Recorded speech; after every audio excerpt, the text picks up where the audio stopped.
My name is Dr. Audra Harl, and I am the agriculture instructor here at Shasta College. Today, we are going to be out at the Shasta College Farm taking a look at what a day in the life of some of our goats looks like. So, come along and have fun. This time of year is actually really great here at Shasta College because we have babies. So, we love our baby goats around here. They are pretty friendly little guys. They like to come and visit. You can see these are some of our older kids, and yeah, they get real excited when visitors come around. This right here is Brownie. Brownie is one of our super friendly girls. This here is Moose.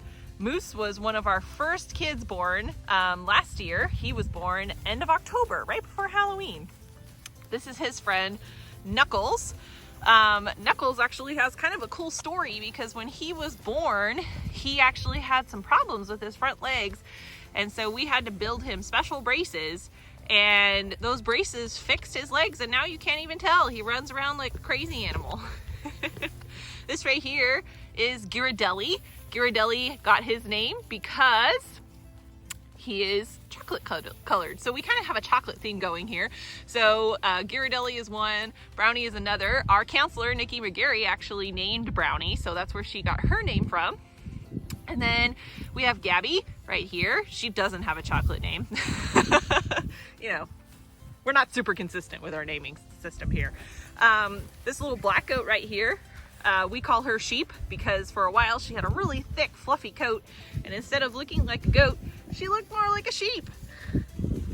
This is my current favorite. He doesn't have a name, but isn't he just the most handsome boy? He's so handsome. I love all of his little spots. He's pretty cute. This little guy right here is one of our bottle kids.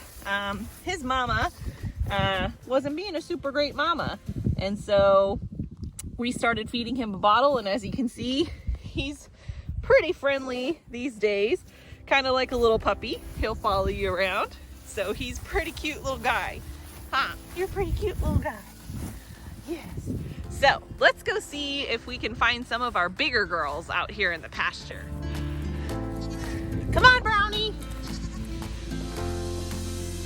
can see that some of the kids saw that I was leaving.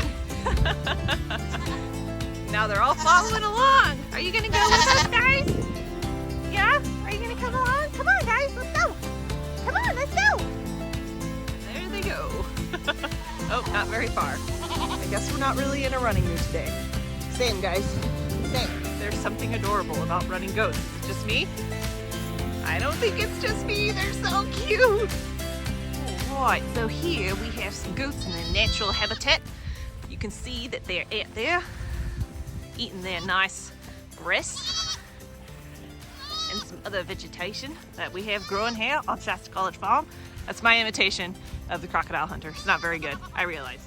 All right, so here we have some of our other older girls. These girls don't currently have babies, but you can kind of see by the fence line here that all of their babies they had back in the fall still recognize their mamas, but they are separated so that they don't keep trying to nurse on their mamas because those mamas need a break. Remember how I said before that some of our goats that are troublemakers have names? Well, this is our prime example right here.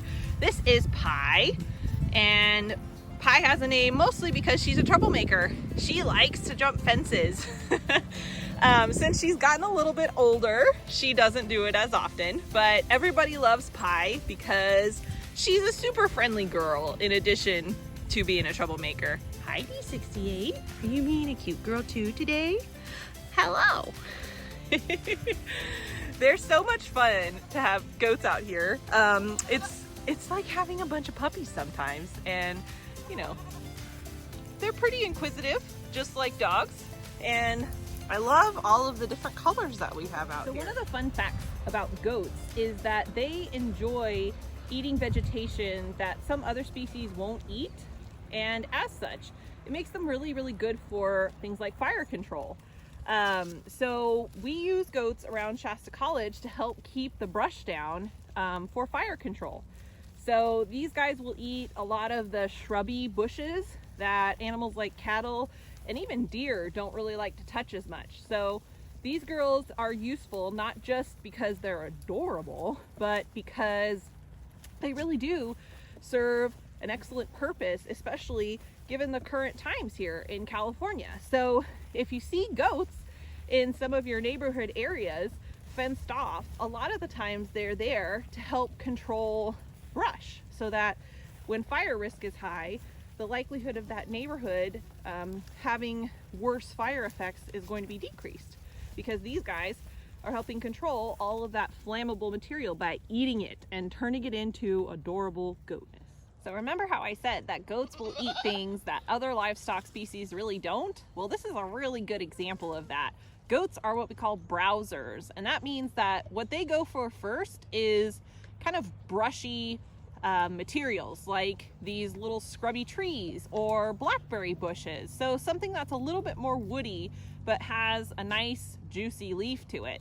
So you can kind of see that these girls are super excited about this tree, even though there's a whole pasture full of grass and, you know, flowery, soft green material that they haven't really eaten yet.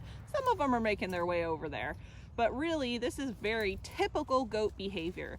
They will strip this tree until they cannot reach another leaf.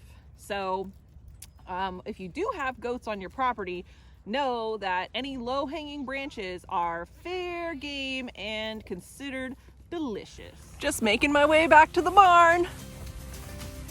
Typical Thursday.